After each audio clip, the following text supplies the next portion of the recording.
بسم اللہ الرحمن الرحیم۔ حضرت آدم کی پیدائش کا واقعہ کچھ مفسرین نے لکھا ہے اللہ نے مشورہ کیا تھا فرشتوں سے، وَإِذْ قَالَ رَبُّكَ لِلْمَلَائِكَةِ إِنِّي جَاعِلٌ فِي الْأَرْضِ خَلِيفَةً، لیکن کچھ مفسرین کہتے ہیں کہ اللہ کو ضرورت نہیں فرشتوں سے مشورہ کرنے کی، اللہ نے فرشتوں سے مشورہ نہیں کیا بلکہ رب نے انہیں آگاہ فرمایا تھا کہ میں لگا ہوں زمین پہ اپنا نائب بنانے، میں خلافت دینے لگا ہوں زمین پہ۔ اب یہ تو دینے والی کی مرضی ہے نا اس نے کس کو دینی ہے، یہ تو دینے والے کی مرضی ہے نا اس نے۔ تو کچھ لوگ کہتے ہیں کہ دینے والے سے زیادہ ہمیں پتہ ہے، تو فرشتوں کو بھی یہ اجتہادی خطا ہو گئی، کہنے لگے یا اللہ اسے نہ بنانا، یہ فساد کرے گا، یہ خون ریزیاں کرے گا۔ تو اللہ نے فرمایا جو میں جانتا ہوں وہ تم۔ اللہ اکبر۔ امام راضی فرماتے جب رمضان آتا ہے تو اللہ فرشتوں سے کہتا ہے ذرا یہ کھول کے دروازے دیکھو نا یہ زمین پہ کیا کر رہے ہیں، تم تو کہتے تھے فساد کریں گے اور یہ سارے تراویحاں پڑھ رہے ہیں، تم تو گویا کہتے تھے فساد کریں گے اور یہ تو دیکھو گویا رمضان کے روزے رکھ رہے ہیں، یہ تو میری یاد میں نکلے ہوئے ہیں، تم کچھ کہتے تھے اور دیکھو میں نے تمہیں کہا تھا نا جو میں جانتا ہوں وہ تم۔ اللہ نے پھر حضرت آدم علیہ السلام کو تمام زمانے کے علوم عطا کیے، علم سکھا لیا۔ تو فرشتوں سے کہا تم بھی ان چیزوں کے نام بتاؤ، تو وہ بتا سکے نہیں۔ اللہ نے فرمایا اب اس طرح کرو آدم کو سجدہ کرو، سب نے سجدہ کیا سوائے وہ، کہنے لگا یا اللہ صرف تجھے ہی کرنا ہے، کرنا بھی صرف اللہ کو چاہیے پر رب کے آگے بھی جھکنا چاہیے، اور جس کے سامنے رب جھکائے نا وہاں بھی۔ اور یہ جو عاجزی ہے نا، یہ جو جھکنا ہے یہ علم کے آگے ہے۔ ہماری مصیبت یہ ہے کہ ہم علم کے آگے بھی گردن جھکانے کو تیار نہیں ہوتے، وہاں بھی ہم خود عالم فاضل بن جاتے ہیں۔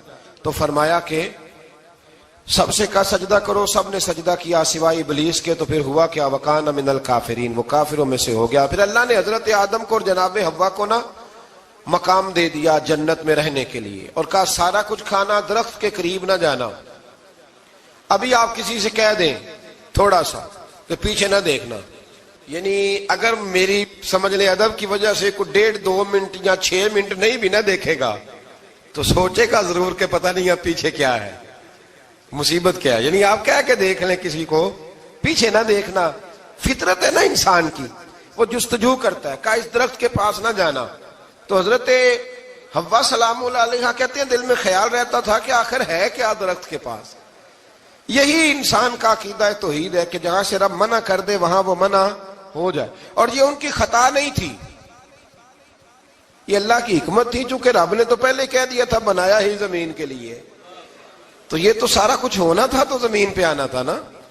تو حضرت حوا اور جناب آدم کے پاس شیطان آیا، اب اس کو نکال تو دیا تھا پر ابھی اس کا جنت میں آنا جانا بند نہیں ہوا تھا، یہ بھی اللہ کی حکمت تھی۔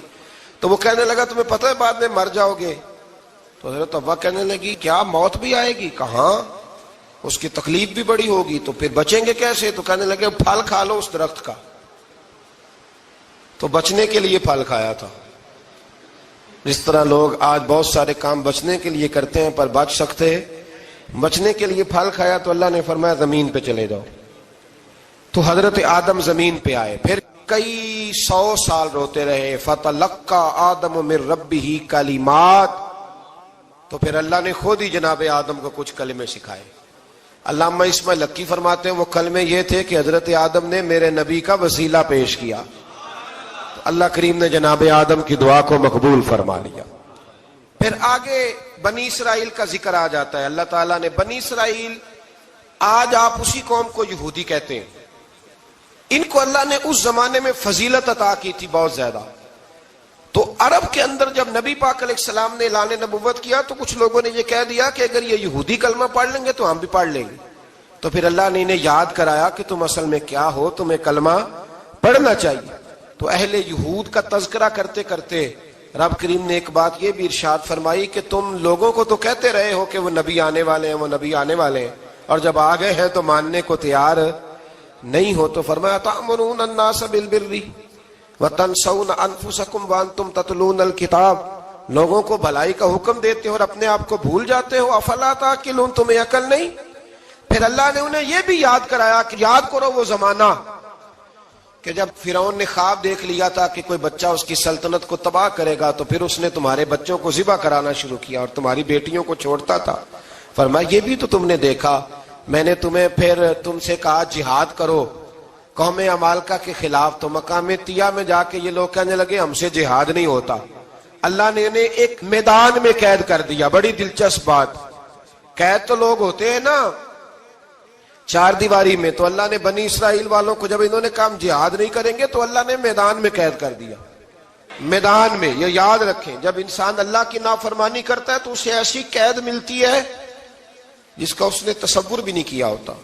ایک میدان ہے مقام طیہ, قید ہو گئے.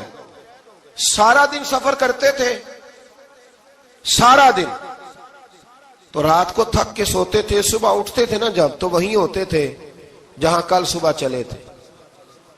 تو رب جب کسی کو قیدی بناتا ہے تو اسے زنجیروں کی سلاخوں کی ضرورت, دعا فرمائے اللہ تبارک و تعالی غموں سے نجات عطا فرمائے. یہ دعا فرمائے, ایسی قید دیتا ہے کہ جس سے پھر چھٹکارا ہو سکتا. تو بنی اسرائیل کا بہت زیادہ تذکرہ اس بارے میں اللہ تبارک و تعالی نے پھر بیان کیا اور پھر کہا کہ انہیں جو حکم دیا جاتا تھا یہ اس کی سرتابی کرتے تھے. پھر اللہ نے ان پر ذلت نازل کر دی اور یہ ہمیشہ اس کا شکار رہے. قوم سبت کا ذکر فرمایا اللہ نے. ہفتے والے دن کچھ لوگ نافرمانی کرتے تھے. ہمارے بھی ہیلے بہانے ہیں نا آج کل کاروبار میں. تو اسی سپارے کی آیت نمبر 65 کے اندر اللہ تعالیٰ نے حضرت داؤد کی قوم کا ذکر کیا کہ اللہ نے انہیں حکم دیا تھا کہ ہفتے والے دن مچھلیاں نہیں پکڑنی. تو وہ کہتے تھے چلو ہاتھ لگا کے نہیں پکڑنی, ہاتھ لگا کے. وہ ہمارے لوگ ہیلے بہانے تلاش کر لیتے ہیں نا, وہ بڑے جناب انشورنس والا آ گیا, اب وہ بینک والا آ گیا, وہ فلانے صاحب آ گئے, وہ تروڑ مروڑ کے کہانیاں باتیں, اور پھر ہمیں بھی رستے مل جاتے ہیں بچنے کے. مفتی صاحب نے کہہ دیا تھا ایک مولانا سے میں نے ان کو کہا ہفتے والے دن مچھلیاں نہیں پکڑنی, کا نہیں پکڑتے, چھوٹے چھوٹے حوض بنا لیے. تو مچھلیاں زیادہ آتی تھی اس دن, یہ بھی اللہ کی قدرت تھی. نماز کے وقت گاہک زیادہ آتے ہیں, یہ اس کی قدرت ہوتی ہے. تو وہ مچھلیاں حوض میں جمع ہو جاتی ہیں. یوں سمجھ لیں کہ جال انہوں نے لگا لیے ہوئے تھے, تو جال میں وہ پھنستی رہتی تھی, حوضوں میں آتی رہتی تھی. ہفتے کو نہیں پکڑتے تھے, اتوار کو پکڑ لیتے تھے. تو پھر اللہ نے انہیں سزا دی. فرمایا تماشے کرتے ہو اللہ کے حکم کے ساتھ. کیا سزا دی؟ فَقُلْنَا لَهُمْ كُونُوا قِرَادَةً خَاسِئِينَ. فرمایا بندر بن جاؤ دھتکارے ہوئے. جو رزق حرام طریقے سے کماتے تھے رب انہیں بندر بنا دیتا تھا. ابھی بھی میں نے دیکھے ہیں بڑے بڑے تاجر پاگلوں جیسی زندگی گزار رہے ہیں. نفسیاتی طور پہ سکون نہیں ہے, کروڑوں روپیہ پڑا ہے. کیوں؟ اس لیے کہ رب کے بتائے ہوئے طریقے کے مطابق تجارت نہیں کرتے. آگے ایک اور دلچسپ بات آ گئی. بنی اسرائیل کے اندر نا ایک شخص نے اپنے چچا کو قتل کر دیا جائیداد کے لیے. یہ دیکھیں کب سے لوگ جائیداد کے لیے قتل کرتے آ رہے ہیں. چچا کو قتل کر دیا, اور قتل کر کے حضرت موسیٰ علیہ السلام کے پاس آئے کہ میرے چچا کو کسی نے قتل کر دیا ہے, تو بتائیں کیا کرنا ہے. تو آپ نے فرمایا کہ گائے ذبح کرو اور اس کا ایک ٹکڑا مقتول کو مارو, مرنے والے کو. وہ خود اٹھ کے بتا دے گا مجھے کس نے قتل کیا ہے. اب ارادہ نہیں تھا گائے ذبح کرنے کا تو بہانے کرنے لگے. ارادہ نہیں نہ ہوتا تو پھر کیا ہوتے ہیں, کہنے لگے گائے کس طرح کی ہو, بوڑھی ہو کہ بچی ہو, رنگ کیسا ہو, جوان ہو کہ چھوٹی ہو, حال میں ایک دفعہ چلنا سیکھ گئی ہو یا ابھی نہ سیکھی ہو. تو بتاتے گئے تو رب بھی شرطیں بیان کرتا گیا. گہرے زرد رنگ کی ہو, حال کے اندر اسے نہ چلایا گیا ہو, پانی نہ نکالا گیا ہو, نہ بچی ہو نہ جوان ہو, اس کے درمیان ہو. یہ ساری شرطیں کہاں پائی جاتی تھیں؟ حضرت موسیٰ علیہ السلام کی قوم کا ایک شخص تھا جو اللہ کا ولی تھا. وہ جب انتقال کرنے لگا نا, اللہ اکبر, دیکھو رب ولیوں کی اولادوں پر بھی کتنا فضل فرماتا ہے. وہ جب انتقال کرنے لگا تو ایک اس کے پاس چھوٹی سی بچیا تھی, گائے کی بچی. اس نے جنگل میں چھوڑ دی. کہنے لگا یا اللہ میں تیرے نام پہ چھوڑتا ہوں, میرا بچہ جوان ہو جائے تو اسے دے دینا, اور تو سرمایہ ہی کوئی نہیں. بچہ بڑا ہوا تو بچہ بھی بڑا نیک تھا, اپنی ماں کا بڑا فرما بردار تھا. اس کی ماں نے کہا بیٹا تیرے باپ نے ایک گائے چھوڑی تھی. تو بچہ جنگل میں گیا اور جا کے کہنے لگا اے اللہ میری گائے مجھ سے ملا دے. تو رب کریم نے وہ گائے واپس کر دی. وہ گائے گھر لے آیا. اب وہ کہنے لگا اماں بیچ دوں، تو اماں کہنے لگی بیٹا میرے پوچھے بغیر نہ بیچنا۔ کئی دفعہ گاہک لگے پر اس نے کہا جب تک میری اماں نہ کہے گی میں بیچوں گا۔ ادھر بنی اسرائیل والے شرطیں جتنی گائے کے بارے میں پوچھ چکے تھے وہ ساری اسی گائے میں پائی جاتی تھی، تو یہ ڈھونڈتے ڈھونڈتے وہاں پہنچ گئے، تو کہنے لگے گائے چاہیے، تو اس نے کہا بھی تمہاری مرضی سے نہیں، قیمت میری مرضی کی۔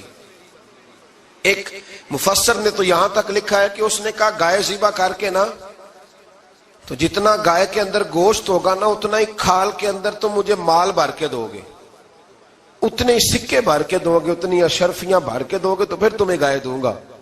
تو پھر یہ گائے انہیں ملی اور یہ گائے لے کر کے آئے۔ زیادہ سوالات نہ کرتے تو زیادہ الجھتے نہ۔ ہم بھی دین کے معاملے میں بڑے سوال جواب کرتے ہیں، اتنا سوال کریں جتنی اس کی ضرورت ہے۔ ان لوگوں نے سوالات زیادہ کیے تو پھر الجھ زیادہ گئے۔ تو میرے بھائی اس کا ذکر بھی اللہ تبارک و تعالیٰ نے پہلے پارے کے اندر بیان فرمایا۔ پھر اللہ کریم نے فرمایا کہ کچھ ایسے لوگ بھی ہیں یہودیوں میں سے جن کا دعویٰ ہو گیا ہے کہ ہم اللہ کے بڑے پیارے ہیں۔ فرمایا یہ صرف ان کے منہ کی باتیں ہیں، یہ تو قیامت میں پتہ چلے گا نا کہ اللہ کا پیار کس کے ساتھ زیادہ ہے۔ اور پھر یہ بھی یہودیوں نے دعویٰ کیا ہے، اسی پارے میں اللہ فرماتے ہیں کہ ان کا دعویٰ ہے کہ ہم اللہ کے بڑے پیارے ہیں، جنت میں ہم ہی جائیں گے۔ تو اللہ فرماتا ہے پھر مرنے کی دعا تو کرو، جنت میں تو مر کے جانا ہے نا۔ لیکن رب فرماتے ہیں یہ کبھی مرنے کی دعا نہیں کریں گے، اس لیے کہ انہیں پتہ ہے کہ ہم نے آخرت کے لیے کیا بھیجا۔ لیکن جی پہلا حکم آ گیا یا ایھا الذین آمنوا کہہ کے، پہلی آیت قرآن پاک کی پہلے سپارے میں پہلی آیت جس میں اللہ نے کہا یا ایھا الذین آمنوا، تو پہلا حکم آمنوا کہہ کے۔ آیت نمبر 104 میں جو اللہ نے حکم دیا ہے نا وہ نبی پاک کی تعظیم کا حکم ہے۔ پہلا حکم ہی اللہ نے حضور کی عزت اور ناموس کا ارشاد فرمایا۔ پہلا اس ترتیب کے لحاظ سے وہ ہوا یہ کہ جب نبی پاک کو بات ارشاد کرتے تو صحابہ کرام اٹھ کے عرض کرتے رائینا یا رسول اللہ، حضور سمجھ نہیں آئی ذرا رعایت کر دے۔ تو یہودیوں کی عبرانی زبان کے اندر نہ ذرا کھینچ کے پڑھتے تھے رائینا، تو اس کا معنی بنتا تھا معاذ اللہ اے ہمارے چرواہے، بکریاں چرانے والے کو بھی وہ رائینا کہتے تھے۔ تو جب صحابہ یہ کہنے لگے تو اللہ نے منع ہی کر دیا، فرمایا میرے محبوب کے غلاموں اس لفظ کے پیچھے چھپ کے، اس لفظ کے پیچھے چھپ کے لوگ میرے نبی کی بے ادبی کر جاتے ہیں، تو جس لفظ کا کوئی ایک معنی بے ادبی والا بنتا ہو وہ لفظ بھی میرے نبی کے لیے نہ کہو، لفظ وہ والے کہو جس میں کوئی بے ادبی کا معنی نکلے نہ۔ یہاں لوگوں نے بڑے بڑے لفظ نہیں بول دیے، پھر کہتے میرا مطلب یہ تھا، میرا مطلب وہ تھا، تو تو نے وہ لفظ بولا کیوں جس کا کوئی غلط مطلب بھی نکل سکتا تھا۔ اللہ نے فرمایا یا ایھا الذین آمنوا لا تقولوا رائینا، اے ایمان والو رائینا کہو ہی نہ۔ تو یا اللہ کیا کہیں؟ فرمایا وقولوا انظرنا، تم کہو یا رسول اللہ ایک نظر فرمائیے۔ انداز دیکھیے، انظرنا ایک نظر۔ تو ہمارے بزرگ تو پہلے ہی بڑے پیار والوں نے کہہ دیا یا رسول اللہ انظر حالنا۔ کہتے کہاں سے لاتے ہو جملے؟ میں نے کہا اللہ کی کتاب سے۔ یا رسول اللہ انظر حالنا، یا حبیب اللہ اسمع قالا، تو تم کہو انظرنا، محبوب نظر کرم کرے، واسمعوا، اور کیا ضرورت ہے دوبارہ پوچھنے کی؟ اللہ کہتا ہے پہلے ہی دھیان سے سنا کرو، پہلے ہی واسمعوا، پہلے ہی احتیاط سے سنو، وللکافرین عذاب علیم، اور کافروں کے لیے دردناک عذاب ہے۔ لیکن جی اسی پارے میں اللہ تبارک و تعالیٰ نے پھر اہل یہود کا ذکر کیا، تو یہود کہنے لگے کہ ہم حضرت ابراہیم کے ماننے والے ہیں، تو اللہ کریم نے وہ بھی ذکر کیا کہ میں نے تو ابراہیم کو آزمایا ہے، وَإِذِ ابْتَلَىٰ إِبْرَاهِيمَ رَبُّهُ بِكَلِمَاتٍ فَأَتَمَّهُنَّ، ہم نے ابراہیم کو کچھ چیزوں سے آزمایا ہے، وہ ہماری آزمائش پہ پورے اترے۔ قَالَ إِنِّي جَاعِلُكَ لِلنَّاسِ إِمَامًا، تو پھر ہم نے انہیں کہا کہ ہم آپ کو پوری دنیا کا امام بنائیں گے۔ وہ آزمائش کیا تھی؟ آگ میں جانا بھی آزمائش، بیٹے کا نہ ہونا بھی آزمائش، بیٹا ہوا تو پھر اسے وادی غیر ذی زرع میں چھوڑ کے آنا بھی آزمائش، بڑا ہوا تو پھر ذبح کرنا بھی آزمائش۔ فرمایا جہاں جہاں آزمایا ہے نا ابراہیم ہماری آزمائش میں پورے اترے۔ فرمایا تو مفت میں حضرت ابراہیم کی اولاد بنتے ہو اور ان کا نام لیتے اور ان کے ساتھ اپنا تعلق بناتے ہو، دیکھو تو صحیح وہ کتنی آزمائشوں سے گزرے۔ تو اس کا بھی اللہ نے اسی میں ذکر فرمایا۔ اور پھر وہ بات کرتے تھے حضرت یعقوب کی اور حضرت اسحاق کی، تو فرمایا وہ تو ہمارے اتنے خاص بندے تھے کہ وصال کا وقت بھی انہوں نے اپنی اولادوں کو نصیحت فرمائی تھی کہ اللہ کی توحید پہ قائم رہنا. اس کا ذکر بھی اللہ نے اسی پارے میں بیان فرمایا. اور جو حضرت ابراہیم اور جناب اسماعیل نے کعبہ تعمیر کیا تو اس کا ذکر بھی اللہ تعالیٰ نے اسی پارے میں فرمایا. فرمایا جب وہ کعبہ بنا رہے تھے تو کہہ رہے تھے ربنا تقبل منا، کہہ رہے تھے اے اللہ بنا ہم نے دیا ہے پر مہربانی فرما ہم سے قبول فرما لے. تو جو آیہ کریمہ آخر میں عرض کرنا چاہتا ہوں اس پر بھی تھوڑی توجہ فرمائیں گے تو بات بڑی نکھر کے باہر آئے گی. یہ 16ویں رکوع کے اندر اللہ نے پھر یہود کا اور عیسائیت کا ذکر فرمایا. تو اللہ کریم نے ایک بات ارشاد فرمائی. یہودیوں کے ہاں جب کوئی بچہ پیدا ہوتا تھا پیلے رنگ کے ساتھ اس کو رنگتے تھے، یا کوئی خاص رنگ تھا ان کا، بچہ پیدا ہوتا تو اس پر وہ رنگ چڑھاتے کہ یہ جی ہمارے مذہب کا رنگ ہے. ہمارے ہاں بھی رسمیں ہیں نا اپنی اپنی، معاذ اللہ اپنی اپنی نہیں ہونی چاہیے، اللہ رسول کا حکم ہونا چاہیے. تو یہودیوں کے ہاں بچہ پیدا ہوتا تو ایک خاص رنگ چڑھاتے، عیسائیوں کے ہاں پیدا ہوتا تو وہ بھی ایک خاص رنگ چڑھاتے. تو مسلمانوں کے ہاں بچے پیدا ہوئے تو انہوں نے بھی توجہ کی کہ یہ کیا ہو رہا ہے. تو رب کریم نے فرمایا صبغۃ اللہ، رنگ اللہ کا ہی ہے. ومن احسن من اللہ صبغہ، اور فرمایا اللہ کے رنگ سے زیادہ خوبصورت کس کا رنگ ہو سکتا ہے. اللہ کا رنگ کیا ہے؟ لا الہ الا اللہ محمد الرسول اللہ صلی اللہ علیہ. فرمایا نیلے پیلے کالے رنگ نہ چڑھاؤ، اپنے ذہن پر توحید و رسالت کا رنگ چڑھاؤ. یہ سب سے بہترین رنگ ہے. اگر تمہارے ذہنوں پر رب رسول کی توحید کا رنگ چڑھ گیا تو یہ وہ والا رنگ ہے، پھر تمہیں کسی اور رنگ کی طرف جانے کی ضرورت نہیں پڑے گی. تو فرمایا رنگ وہ پیدا کرو جو توحید کا ہے، رسالت کا ہے، اس رنگ کی توجہ کرو. قرآن مجید کے اس پارے میں اللہ کریم نے مختلف باتیں بیان کر کے آخری رکوع میں یہ جو رنگ کا ذکر فرمایا نا، تو یہ لگتا ہے پورے پارے کا خلاصہ ہے کہ رب کریم نے فرمایا اصل بات یہ ہے کہ تمہاری سوچوں پہ رب رسول کی توحید و رسالت کا رنگ ہونا چاہیے.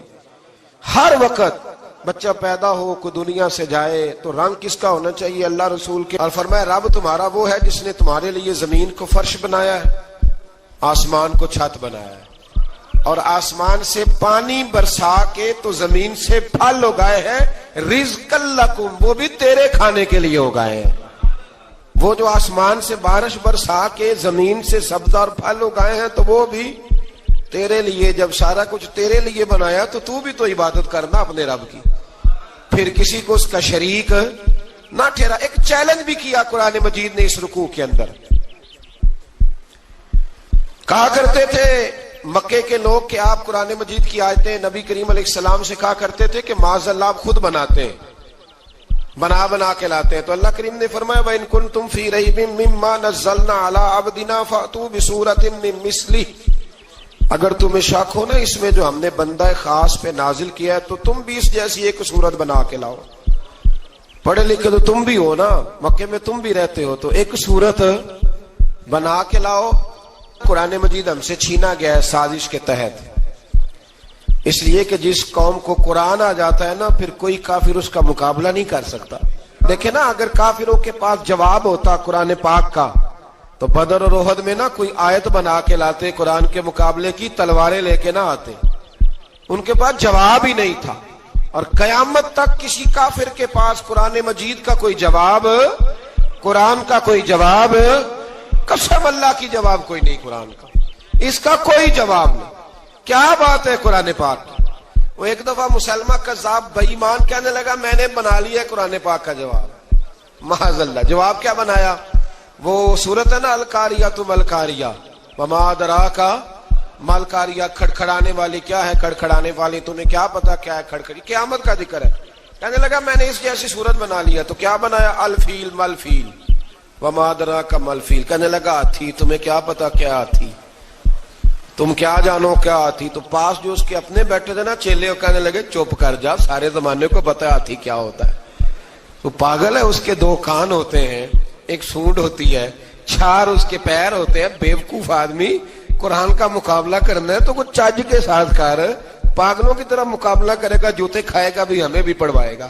تو قرآن مجید کا کوئی مقابلہ کر سکا تو اس آیہ مبارکہ میں اللہ نے کافروں کو یہ کہا اگر مقابلہ نہیں کر سکتے تو پھر اللہ سے ڈرو، ورنہ دوزخ میں ڈالے جاؤ گے، وہ جس کا ایندھن آدمی اور پتھر ہے، اور بنائی بھی کافروں کے لیے گئی ہے۔ اعدت للکافرین، جہنم کس کے لیے بنائی گئی ہے؟ کافروں اور منافقوں کے لیے۔ مسلمانوں کے لیے بنائی گئی، مسلمان مرضی سے چھلانگے لگائیں تو ان کی موج ہے، ورنہ ان کے لیے جہنم، ان کے لیے اللہ نے جنت بنائی ہے۔ اور یہ بات کرتے ہی رب کریم نے فرمایا اے محبوب علیہ الصلوۃ والسلام مومنوں کو خوشخبری دے دے کہ اللہ نے ان کے لیے جنت بنائی ہے، اس میں باغات ہیں، انہیں رزق دیا جائے گا کھانے کے لیے، اور اس میں انہیں پاکیزہ بیویاں دی جائیں گی، اور پھر وہ اس میں ہمیشہ رہیں گے، انہیں اس سے نکالا نہیں جائے گا۔ آگے جو آیات کریمہ ہے نا، اس کے اندر اللہ تبارک و تعالیٰ نے فرمایا ہے کہ اللہ حیا نہیں کرتا سمجھانے کے لیے، مچھر کی مثال بھی دینی پڑے۔ فرمایا قرآن سے کچھ لوگ ہدایت حاصل کرتے ہیں اور کچھ گمراہ ہو جاتے ہیں۔ جب لوگ اپنی مرضی کی تشریحات چاہتے ہیں تو گمراہ ہوتے ہیں، اور جب قرآن کو رسول اللہ صلی اللہ علیہ وسلم اور امت مسلمہ کی تشریحات کی روشنی میں سمجھتے ہیں تو پھر اللہ ہدایت عطا فرماتا ہے۔